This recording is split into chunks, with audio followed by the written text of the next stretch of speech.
All right, welcome back into the locker room. And, Coach, you clearly had that game against Lake Erie in hand the entire time. You had them exactly where you want them, and things finished exactly the way you wanted. Listen, all kidding aside, one of the most exciting finishes we've ever seen. And, for fans, it's an outstanding thing. For broadcasters, it's an outstanding thing.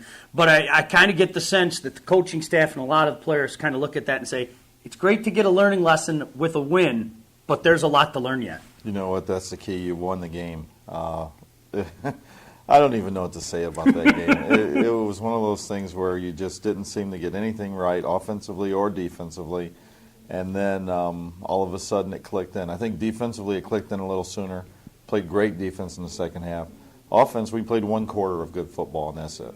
It's interesting that you say that because that was the point we kept coming back to. I mean, honestly, you had over 7 quarters of only scoring 13 points, and then under 7 quarters, you guys exploded for 22. It just seemed to me, and I'll start with your quarterback who we spoke to last week, it seemed to me Mickey Mockner just got comfortable and he got into a rhythm and you kept him in positions where he could stay in that rhythm. Exactly. I think what happened with Mickey, for whatever reason, I think maybe he, paralysis by analysis, going from the huddle to the line of scrimmage to running the play, we were just losing something. So in the fourth quarter when we went no huddle, he didn't think as much. He just went out and played and used his natural ability and great results.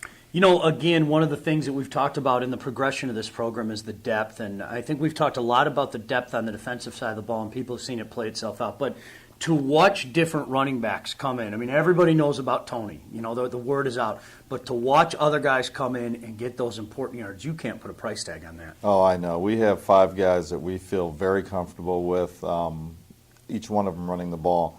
And I think, like Christian Burks, you got to see him return a kick, and Jay Hayes caught a ball and did a nice job with it. Des Martin had a good run, and Jesse had a few good runs. So anytime you can do that, it keeps them fresh, it keeps them in competition, it keeps them working hard.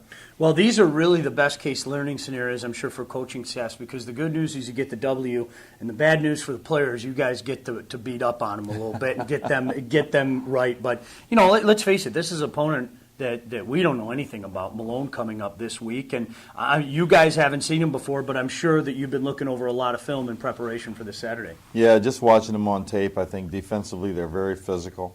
One of the more physical teams we'll see all year. Tough, Ohio football, and they'll be good competition for our offense. And from an offensive standpoint, they do a lot of things that are very similar to what Lake Erie did, which gave us problems. But the quarterback's probably more athletic. Offensively, we've got to start fast. You can't just wait until the fourth quarter to put points on the board. We need to go out and play the way we're capable of playing, and I think our attack will show that a little bit.